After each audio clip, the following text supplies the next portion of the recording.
Welcome to Agronomy Moment. I'm your host, Wendell Koehn. We bring in people who agree with me, disagree with me, and above all, are not afraid to say it like it is.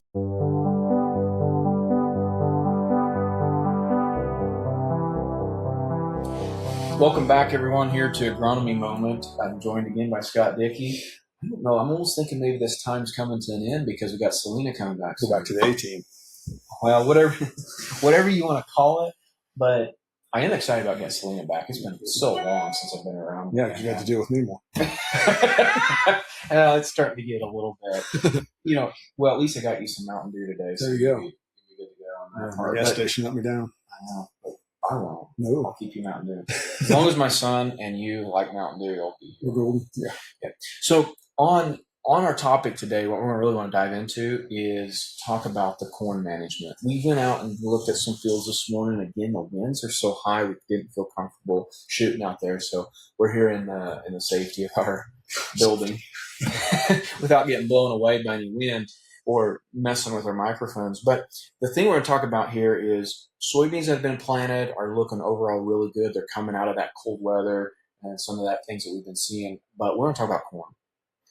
Corn management, good stands, right? The only thing we've seen out there today that's not even a concern, but just something to mention is that cold weather. What did you see? Yeah, a little bit of nipping on the leaves from that frost. We had yesterday morning and Sunday morning both. I believe it was chilly enough that it's discolored the corn plants just a little bit. They should come out of that nicely. Yep, there's nothing wrong. You're looking across the field. It might also look like, hey, they're not quite the green color or something. Peaked looking today. Yeah, but that's because of some of that. So that brings us to the things what we need to be thinking about, and that is if you're depending on your nitrogen program, we need to be thinking about what are you going to need for top dress and timing that. Yeah, because we're at V3 to V4 in the fields we looked at today. Obviously, there's a variance across the countryside, but some of it's rapidly moving into it is go time. So thinking about that, if some of you listeners have followed this plan that we put out last spring, and that was you might have put down something that matched your CECs as far as your anhydrous and so on. And so now you've been thinking you're going to put a top dress down. You build that into your budget. Scott, where are we at with that and timing and topping off to our nitrogen? Well, like we talked about earlier, I used to be a guy who's like, well, we can side dress. We have a lot of flexibility because so much our nitrogen goes on right ahead of planting. Yes. Our data continues to strongly indicate putting your side dress on at V3. Yep. And that data is putting your second shot on then. That's this Beck's PFR. It indicates that. It used to suggest it. Now it's strongly indicated. Yeah. It's pretty impressive how positive the results are of putting that shot on earlier than the V6 or V8, V5, whatever, You think about corn's development, it's going to hit rapid growth stage in that V7, V8 time where it goes from not very good looking corn to amazingly fast growing corn. And you need to have that on ahead of that time frame because that's when the rapid uptake of nitrogen begins, is at that rapid growth stage. So talking about that, so now's the time, get your corn booked with your guy. If you're going to put urea down or top dress, now's the time. It's small corn, but now's the time. What about how much? Let's talk about, we're going to refer in units per bushel. Mm-hmm. And what did you used to do? What did it used to be? I used to always blanket 1.1 in general when guys manage nitrogen the way we always managed it, put it on in the fall or early spring. And so if you came in with a top dress, you might end up at a 1.3 or something in the end. Now, it seems like when we do this, I call it split strike applications, where we're more efficient. Yep. So where would you be comfortable like as a starting point? Well, to me, the key way to think about it is if you're shooting a bow or a gun, if you have the target close to you, you're going to be able to hit your target much more effectively and efficiently. So, a guy, I think people ought to run a test, but even running a 1-year test isn't super effective because of the variances we have year to year. But in general, you might be able to get away with a 0.8 units of N per unit per bushel of yield. So 0.9, depending on the year. Yeah. So we might look at a plan of 0.8 now, like getting to that point. So if you got whatever you have down, think about your yield goal and topping yourself off to get to your 0.8. Yep, 0.8. And then we can manage risk by, if we had to go higher, we can let Mother Nature reveal some more cards, how much rain's going to fall. Even after tassel, if we get into a bad spot and the corn looks great, but we're starting to show some indeficiency, you can come in and top it later with an airplane. We can always look, since we have enough, like you mentioned a little bit about we have enough to get 80% there.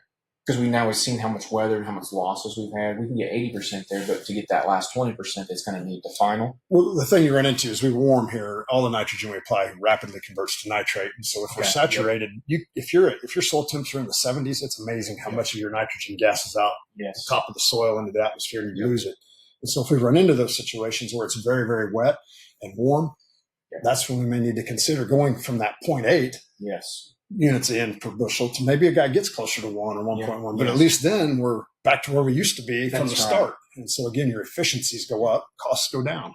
And that's where I feel like there's a huge value in the thought process of this, especially when we have right now urea is really high, a lot of high input costs. And this is one way that we can do it without damaging the end result. And that's the part we're going to do. We don't want to damage the end result. But at the same time, it's too expensive to waste it. Exactly. And that's what our goal is, reducing the wastage. I mean, exactly. You may use a little less, but you may end up using very similar to what you would have. But at least then you know it's going on in a time frame in the plant's life cycle that can do the most benefit. And your return at the end stays high, where you need to be. So think about that. And if you want to have something that you've specifically done, because some of the stories are already been told as far as what's been applied and all this, give us a call. I'd be more than happy. Sulfur. If you're going to throw that down, what about sulfur needs for corn? Typically, at the beginning of the season, the guy, if we're doing it like pre-plant, we're looking at 25 to 35 pounds of sulfur pre-plant. Okay. And the sulfate form. And why do you distinguish pre-plant versus, now if you were going to top dress, is that? You can put some on now too, but I was just, the rate, putting it on pre-plant, 25 to 35 roughly. Got it. So if you're in that range, you'd be in pretty good shape. Anything else you wanted to add to it that we could have covered? I think just keeping your head in the game of what's going to be rapidly approaching us. Here we are, end of April. It's going to be June, fungicide time frame before we know it. Right. So having your game plan in your head of what you think might be an option for you, having maybe product spoken for, things like that, because we never know what the year's going to bring. And if it ends up being a big year for some of that, you never know what the availabilities will look like. Yeah. So, putting your name down on your guys' list that are taking care of you to make sure that they're aware of what you're intending to do. Doesn't mean you got to hold to it. That's exactly right. But at least you've told them, hey, this could happen. If it does, what does it look like that I'm going to get for our service and support? On the flip side of not holding to it, typically if we don't have a plan in place, it makes it more difficult to accomplish your goals. Yes. So I think that pre-planning, pre-thinking is a good way to be. That's good point. We do offer some of that now, so if you're ever interested, you can give us a shout. I'd be glad to point in the right direction. But one last thing I was going to circle back to the nitrogen thing is you talked about that 70-degree warm temperatures and creating that gassing off. It's interesting to remember is that we don't like that, but it is not a bad thing because that's the form that it needs to be in for the plant to use it. So the catch-22 to nitrogen is... It's just a more usable form is all. To get to where the plant can use it, it is in usable form. It's not an answer necessarily to say, well, we can put more of this or more of that. I mean, that can help, but you have to understand what it's doing. Because at the end of the day, the plant has to have it in a usable form to use it, it seems like. Kind of. Pretty accurate. Yeah. Okay. So anyway, I don't know why I thought I had to bring that up, but I thought it was interesting. So thank you for watching. Let us know if you need something. We're going to try to keep a close tabs on this. Like Scott said, I want to underscore that part. Time travels so rapidly this time of year. Stuff moves so quickly. Have your game plan in your head and be communicating that. So see you in the next one. So, what? I thought it turned out well. Yeah, I thought it was fine. If you were Scott Dickey now, you would say something like, "It's about time for lunch." Guys, what else? Starving. You're starving? Yes. What would he call it, Selena? What does he say? Grub or something? He calls it something else. He doesn't say, "Let's go for lunch." He says, I don't know. "Ready for something." Call me. Yeah. Scott, I don't. You don't know what's going to come out. Exactly. But I wish he was here. We could have made a really nice roundtable discussion and. Hey, I got selected. Field Agronomist of the Year. No. It's your turn again. For wave 1 of the whiskey.